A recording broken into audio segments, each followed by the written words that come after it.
And now, again, I mentioned at the top of the show, I don't know how I convinced him to do this, not once but twice. This man is an outspoken former administrator for the Chicago public school system. You may remember him as the principal of Blaine Elementary. There's been some whisperings about him in the headlines as of late. I am very pleased to welcome up my friend to Troy LaRaviere. Troy!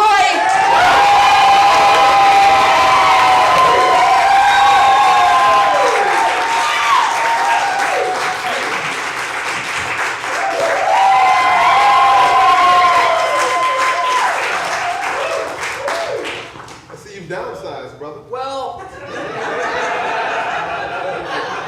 my chair's the same. Yours is different. Branding, marketing, so important. Education episode. It's actually called the Edumacation episode. Did you think that was funny? I thought it was catchy. Catcy. Yeah. That's what I'm going for. That's why I wore the ankle socks, because I want people to pay attention. Eyes up here. Hey! Eyes up here. I didn't want you to feel alone. I appreciate that. It is pretty lonely up here, but it's always nice to have you back. You know, it feels like not that long ago that we were sharing this stage together. We were talking about your issues in the Chicago public school system, yes. Your background as an administrator. I would recommend that anyone watch my interview with Troy LaRaviere from last year. All you have to do is Google Troy LaRaviere, Pat Whalen. And we could use the YouTube views, so give us a click. But it was a lot about what led you to be a teacher, and your biggest message to me was that you wanted to be a teacher because you wanted kids to understand that they had potential. Right. Your whole mission was that no one was going to leave your classroom unless they understood that they had God-given potential. Right. You're not a teacher anymore. You're now the president of the Chicago Principals and Administrators Association. Right. This organization we didn't talk about so much last time because I wasn't as practiced of an interviewer. But now that I've been talking for over a full minute now in this interview, I will ask you about the work you do there in a minute. But first, no. How's it going? It's going quite well. When I took over the association, to be honest, it was somewhat of a shell. It was rudderless. And so we decided to give it the purpose of influencing policy. So policy for education gets made at the state and board level. And it gets handed to principals to carry out. But we're not at the table when the policy gets formed. There's no one with the view that principals have in education. Like, we see the impact of policy at a school level like no other. Like, when they hand it to someone, they hand it to us, and yet we're not at the table. And if we were at the table, we could see negative unintended consequences or intended from a mile away, but we're not there. And so we needed to create a situation in which we had some influence over the policies that were being handed to us to implement so that we could influence them positively. We weren't necessarily being invited to the table, and so we decided to do some policy research and to publish some policy, to publish that research in order to get the perspective of principals into the public dialogue. And so that's what we've been focusing on. And this is what you've been doing. And you haven't released yet a report that you've been putting together, I believe specifically about the special education funding in Chicago public schools. Right. This report has been put together. You've been out there talking about it in the news, and I know because I'm a fan. Right. But not biased. Wasn't a joke. But you've been putting this, in all seriousness, when I think the really end of the interview last time, you said, I'm going to use this office to influence the policy of Chicago public schools. This report hasn't been released yet. When does it get released? What does it talk about? So when we took over, we needed to figure out what principals were concerned with. And so that's what we did. We did surveys, we did focus groups, and the number one thing people were talking about was special education. and all these policy changes that were underway that were preventing them from getting services to kids who needed those services, special education services. And so, for example, they were putting blockades in the way of getting certain services into the individualized education programs, the IEPs of students. If it's not in the IEP, the student doesn't get the services. And so and every time you get a service in an IEP, that's money. That's an expense. And so what we're talking about here is, what are these children worth, right? What are we going to invest in their education? And for students with special education needs, that investment is reflected in that IEP. And so CPS put all of these blockades up to prevent things from getting into the IEP. On purpose? On purpose, absolutely. Because there's not enough resources to go around, or because it's not important? So, because to CPS, these children are not worth the investment, right? That's the way I take it. And so for all of the IEPs that are out there that do have services in them, because every time you put a service in, there's a person who has to be hired to perform that service. And so for the IEPs that do exist, what they did was underfund the system systematically. And so what they did was they gave principals, they said, instead of funding schools based on projections, which is what you do, how many kids are you going to get, what are the IEPs say, here's the money that will take care of that. They said, we're going to give you what you spent last year, but we're going to freeze 4% of it.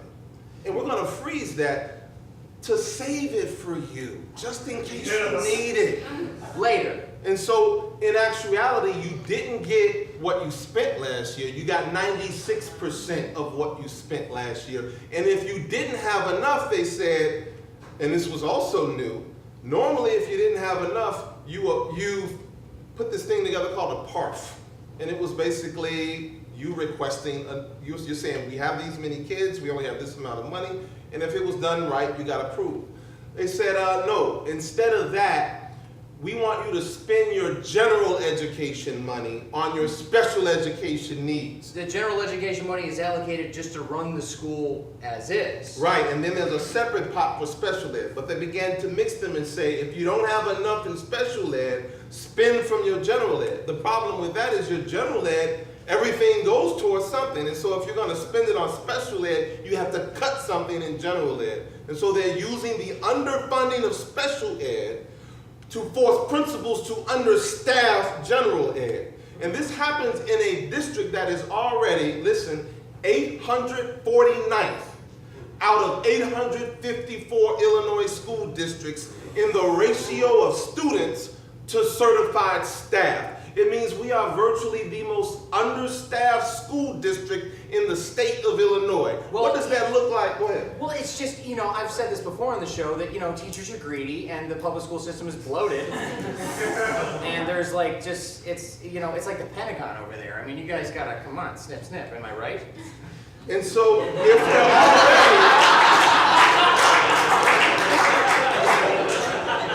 if we're already the 849th worst staffed district, obviously that is not the case. Oh. In the average Illinois public school, the ratio is 10.3 students to one staff member. These aren't just teachers, these are staff members, a teacher, a principal, a teacher's aide, special ed classroom assistant, anyone who requires a certificate from the Illinois State Board of Education to be in a school. Trained, certified, studied to do this. The average is 10.3 to 1. Chicago is 15.6 to 1. So what that means is that in the average Illinois school with 600 students, they have 58 professional educators to serve those students. That's the average school. That's the average school. Do you know what that number is in Chicago?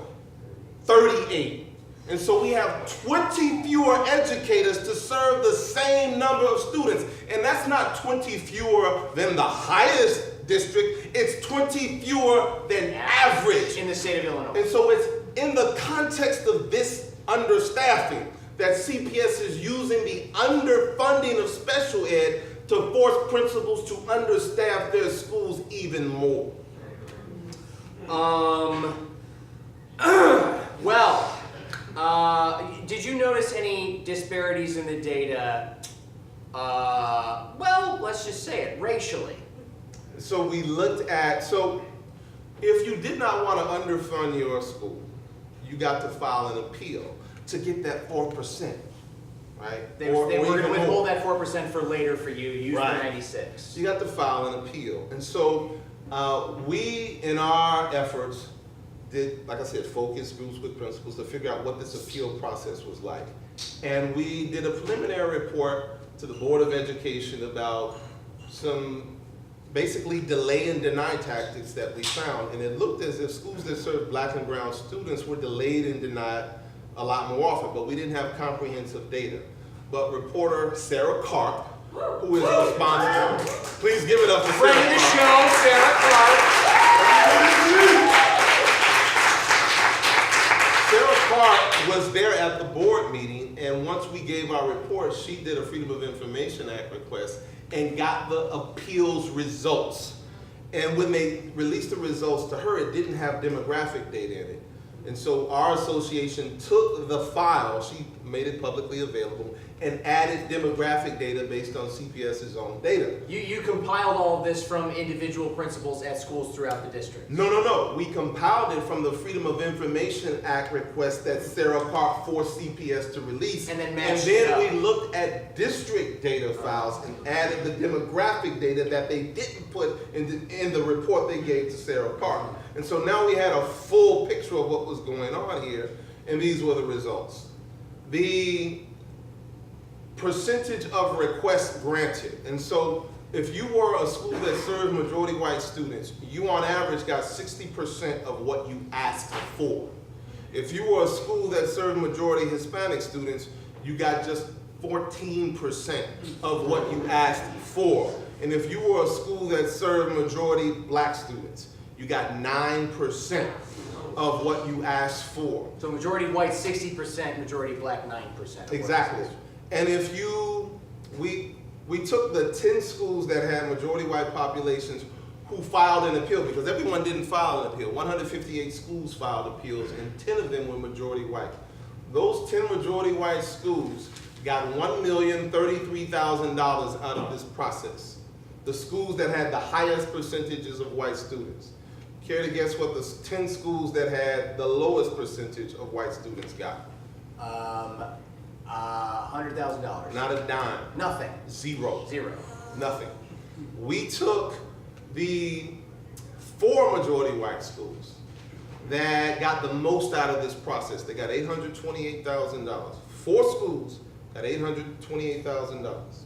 And then we ranked the majority Hispanic schools according to what they got. And starting with those that got 0, we began to put the 4 majority white schools on one side of a scale. And then began to add up schools that were majority Hispanic until we reached a number that was equivalent or comparable to what just 4 majority white schools got. So to those 4, what is equal to the 4? 56. Then we did the same thing with majority schools that serve majority black populations, and the number was 74. 74 to 4. And yet, I saw an article in July from, I believe, WBEZ that said students in Chicago, as reflective of versus the entire state of Illinois, do better with what they have, yet they have significantly less compared to other schools throughout the state. Yeah, let me address, I'll address that. Let me make one other point though. You know, when you have that 60 to 14 to 9, one of the things we see are the differences. That's what our eyes are drawn to. Look at this is horrible disparities. And our eyes, we should be drawn to that. But another thing we have to notice when we look at that is that no one got everything they need. No one. And that is the purpose of racism. That's what racism was created to do, to give one group a sense that they're ahead when they're being fleeced just like everyone else, just not as bad.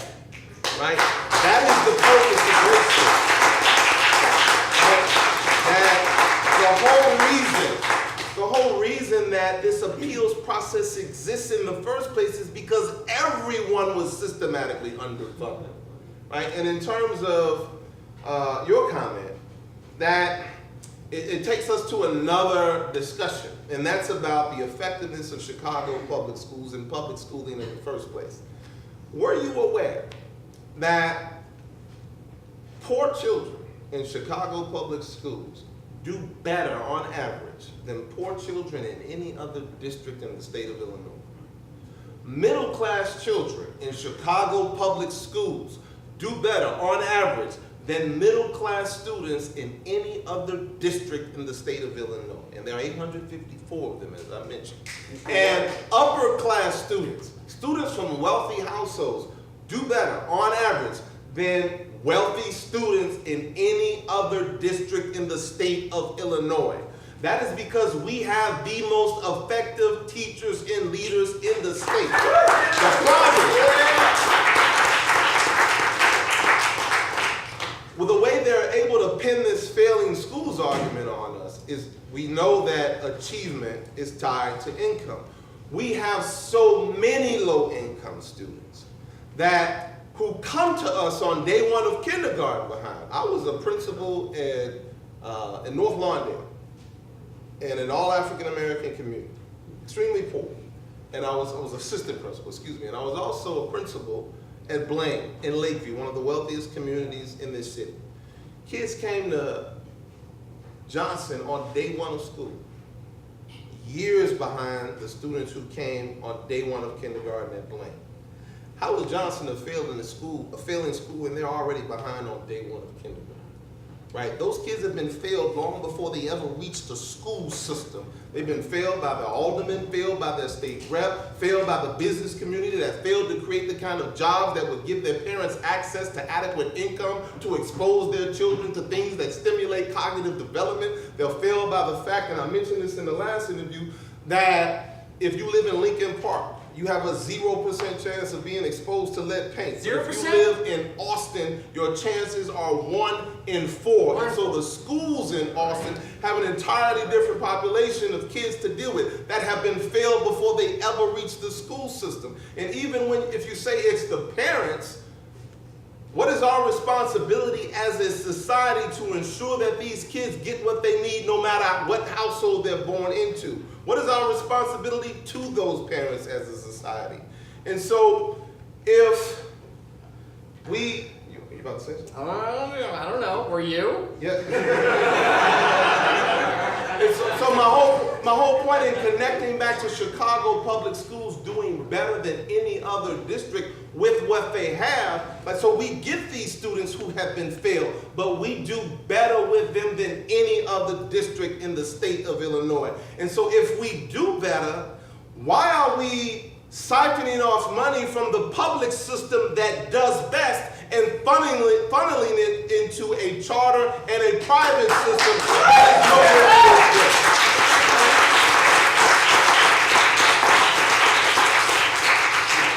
We've only got about 7 minutes left. So I'm sad. I know, I can't believe it, frankly. First of all, a couple statistics that I found in doing the minimal research.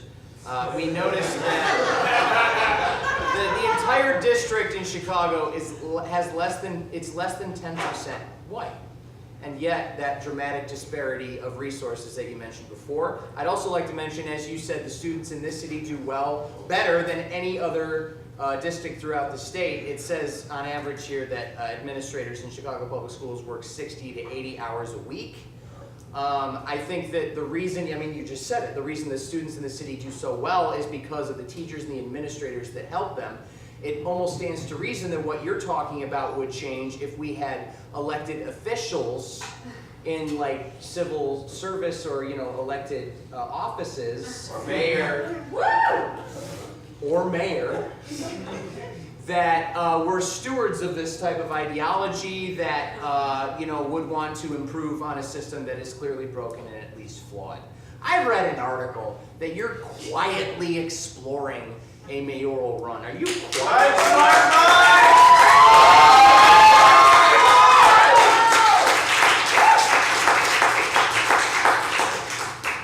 Yes. Okay.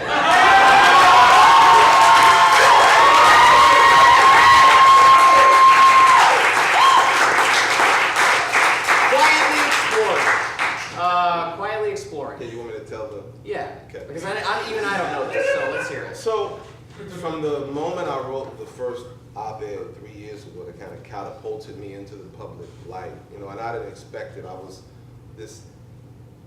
I've been a principal for 2 years, and I've been just as quiet as every other principal. I've just been just as afraid to lose my job by speaking out as any other principal. But I became a teacher for a reason. And you alluded to it in the beginning, that I almost didn't realize my potential as a human being because I did not go to college, because I didn't think I would succeed. And I got to college, and I got straight A's for three straight semesters, and I'm looking at this grade report thinking, I almost didn't come here. What was it about my life in Bronzeville, in Chatham, in Back of the Yards, in Washington Park, in Inglewood, that led me to this low assessment of myself? And I decided that I would become a teacher because I thought, anyone who comes into my classroom is not going to leave my classroom not understanding their God-given potential the way I didn't understand mine. But you become a teacher and you begin to realize that there are things that are influencing their ability to live up their potential that are beyond your reach as a teacher. That, like I mentioned before, they come on day one of kindergarten behind. And that, you become a principal in order to, expand your influence beyond the classroom. And then as a principal, you also realize that there's still things beyond your control. But the goal, no matter whether or not it was teacher or principal or mayor, the goal is the same: to do what's necessary to invest in these children so that they can realize their God-given potential, so that their families can realize their God-given potential. Invest in their families, invest in their communities. And a principal can't do that, but a mayor can. Sounds like that's quiet exploration if I've ever heard it. And so once I started, I made this decision I would begin to speak out because, I didn't become a principal to keep a job. I became a principal to live out a purpose, and that purpose was not being realized under this administration with these policies. And so I decided to speak out against these policies so that we could realize that purpose. And people began, it was shocking to me, the reception and the response in a very pleasant way. But I remember the first day a guy reached out to me and said, "You run for mayor, I'll have 1,000 cops and firefighters knocking on doors." This is 3 years ago. And that kind of outreach has continued slowly. I remember I was with a political consultant, and I was at a Sato coffee shop, one of my favorite coffee shops. And I'm with this consultant, and we walk into the coffee shop, and this guy sitting there, white guy, laborer, he's a union guy, and he says, "You're Troy LaRaviere, you're the principal." I said, "Yes, sir, I'm the principal." And he says, verbatim, "You run for mayor, and I will knock on 1,000 doors for you." And so I started talking to the guy for maybe 2 or 3 minutes. And then we end our conversation, and I walk back over to this political consultant. And she says, "Did you get his information?" I said, "No." She said, "If anybody ever tells you they will knock on 1,000 doors for you, don't you ever leave them without getting their contact information." And so that began a serious conversation between she and I about me actually running for the office of mayor. And so I needed, so I could get the contact information when people were right there, but people would reach out to me on social media too and say the same thing, run for mayor. Hundreds of people over the course of these 3 years. And so I decided to create this Google form so that when people reached out to me, I could then send them this link and collect their information in case I decided to run. One person got the form and got so excited that they published, that I would only send the form to people who reached out to me. This person got so excited and published the form publicly. And Sun-Times reporter Lauren Fitzpatrick got a hold of it. And Fran Spielman, who also works for the Sun-Times, partnered with Lauren and wrote this article about me exploring this run for mayor. And so that's how the exploration, quiet exploration That's how the quad exploration came into public knowledge. And so it was inadvertent, but I'm glad it happened. We are too. We are way over. So last question. Sure. And this is a tough one because I'm going to ask you to keep it short. Okay. Yeah, that's tough. And it's because of the question. Why is education so important? It sounds like a silly question, but it's always in the news. It's pensions, it's teachers' pay, it's how long the school day is, it's student nutrition, it's literacy, it's crime, it's everything. Everything is connected to education in some way in the news, always. And I feel like I'm not being hyperbolic here. It's always being talked about. What do you make of that? 1 minute or less go. And so the first thing I have to say is that education is more than schools. And when you look at it more than schools, then yes, it is extremely important. That it is how we determine whether or not we as a society live up to our God-given potential. Our God-given, like every community in this city has a potential that is not realized. And it's not realizing because those communities and the people who live in them are not being invested in. And much of that investment is an investment in their education, developing themselves as full human beings. And that's from birth, that's their nutrition, that's their housing, that's their ability to make a decent wage and expose their children to things that stimulate cognitive development, and it's in their schools. And so that's why it's so important. We have a potential, and without an investment in realizing that potential, then we don't become what we're meant to become.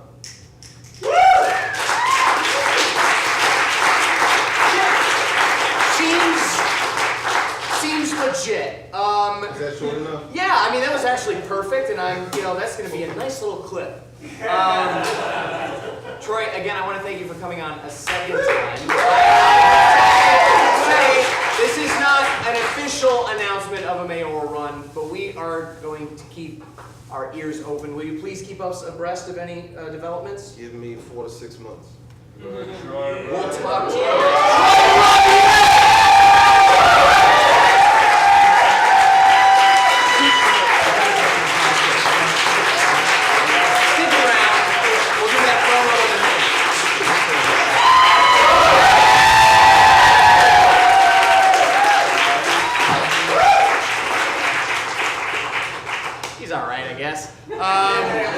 A reminder that we are giving away prizes for use of hashtags on social media platforms.